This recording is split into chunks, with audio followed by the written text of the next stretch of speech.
One fight card just forced the UFC to blink. That's the story today, because while Dana White was busy hijacking headlines with Conor McGregor's return announcement, MVP's Rousey versus Carano event already had the entire fight world talking. And honestly, that timing told us everything. For years, people laughed whenever someone mentioned competition for the UFC. Bellator tried. PFL tried. One championship made noise overseas, but nobody seriously threatened UFC dominance in North America. Then Jake Paul's MVP stepped into the arena with a nostalgia-heavy Netflix card and somehow got the entire industry reacting in real time. That matters because combat sports runs on attention. Whoever controls the headlines controls the money. And for one night, MVP forced Dana White to play defense. We're breaking down the fight results, the fan reaction, and why McGregor's announcement during the event might have been the biggest sign of concern yet. And the crazy part? The actual fights delivered too. The main event lasted only 17 seconds, but it still felt massive. Ronda Rousey returned after nearly a decade away and submitted Gina Carano with her trademark armbar almost instantly.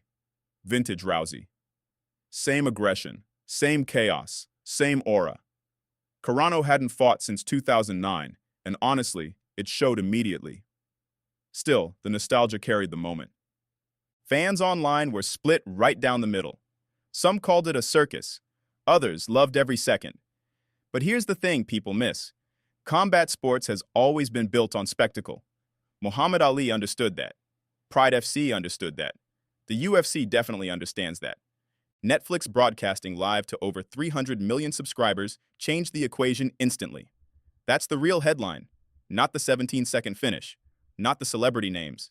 Accessibility. Pattern interrupt. If the UFC wasn't worried, why counter-program the event at all? Because during Francis Ngannou's walkout, Dana White suddenly announced Conor McGregor's return against Max Holloway for UFC 329 on July 11th. Not earlier that day. Not after the event. During the MVP card. That timing wasn't accidental. Jake Paul immediately fired back online. Ronda Rousey even called the move catty afterward and said it showed MVP is viewed as a legitimate rival. That's a huge statement coming from someone who helped build modern UFC women's mixed martial arts. And honestly, she might have a point. The UFC has ignored competitors before. Usually, Dana White dismisses rival promotions with jokes and one-liners. But this felt different. It felt strategic. McGregor hasn't fought since 2021 after breaking his leg against Dustin Poirier. The return announcement alone dominated social media within minutes. That's the UFC's ultimate weapon. Star power. But MVP showed they might understand the same game now.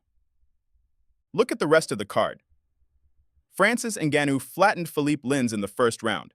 Mike Perry battered Nate Diaz until Diaz's corner stopped it after round 2. The whole event felt designed for viral moments instead of technical rankings. And that's exactly why it worked. Hardcore fans complain about matchmaking.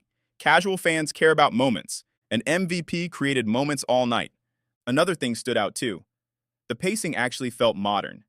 Netflix presentation, big entrances, heavy promotion, celebrity energy everywhere. It felt more like a cultural event than a regional card pretending to matter. That's dangerous for the UFC long term because younger audiences don't care about promotion loyalty anymore. They follow stars. If MVP keeps signing recognizable names and packaging fights like major streaming events, they don't need to beat the UFC. They only need to exist in the same conversation. And suddenly, they are. Pattern interrupt. What happens when fighters realize they can leverage Netflix money against UFC contracts? That's where this gets interesting. Reports around the event claimed fighters received strong paydays, and online discussion exploded around MVP's reported minimum purses. Fans immediately compared it to UFC pay structures. Now let's be fair. One successful card doesn't suddenly create a monopoly challenger. The UFC still has the deepest roster on earth. No debate there. Islam Makhachev, Ilia Topuria, Alex Pereira, Tom Aspinall. The UFC owns elite competition. MVP doesn't currently have that. But they do have something valuable. Curiosity. People tuned in because they wanted to see what would happen. They wanted nostalgia, chaos, drama, big personalities. That's the exact formula boxing has survived on for decades. And Jake Paul understands internet attention better than almost anyone in combat sports. Love him or hate him, The guy knows how to manufacture conversation.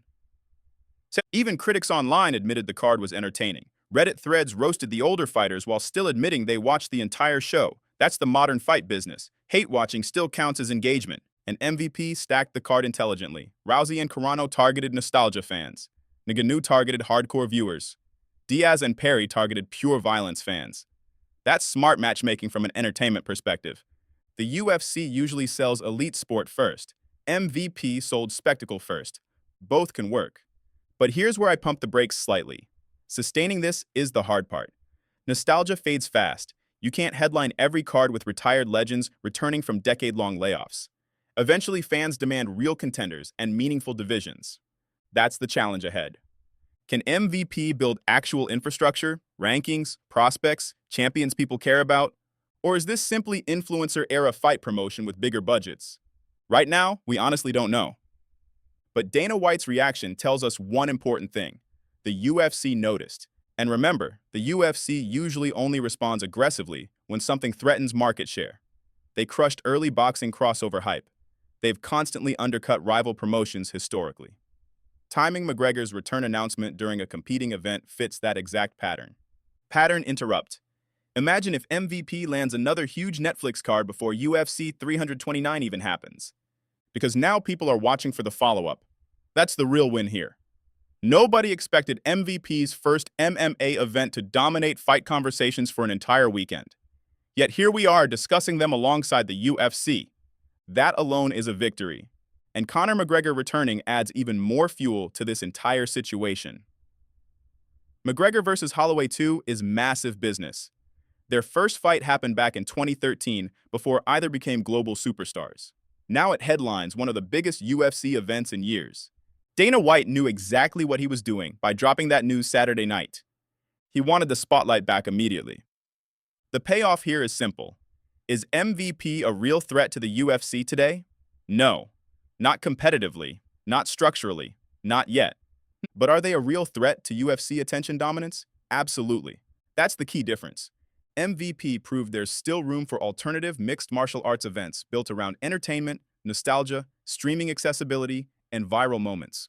And if they keep landing stars while Netflix keeps pushing combat sports globally, the UFC may finally have to share space in the conversation. Not the throne, but the spotlight. And in modern combat sports, the spotlight is everything. So now I want your take. Was Dana White smart for announcing McGregor during the MVP event, or did it prove the UFC finally feels pressure?